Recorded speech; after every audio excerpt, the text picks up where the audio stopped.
Hello everyone. In today's video we're going to be designing a wall clock in the style of a Rolex submariner. So we'll be designing it in Fusion 360, followed by 3D printing it, and then doing a final assembly. So without further ado, let's get started.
Okay, and there we have it. We've got the main base of our Rolex clock.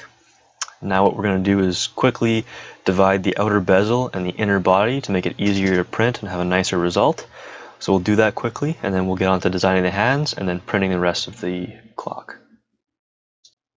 So as I mentioned, what we've done here is separated the bezel from the main base of the clock. So as you can see here, we have the bezel already separated from the main body, so it'll make it easier for printing and have a nicer finish on the clock as a whole. Alright, now the final piece of this project is we're going to design the hands of the clock. So let's get started doing that.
So now once we have the designs finished, we're going to load it onto the slicer, and then we're going to finish up slicing and we can get it onto the printers.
And there we have it, from start to finish, design, printing, and assembly. We have the final product of the Rolex wall clock. So hopefully you enjoy this video, and thanks for watching.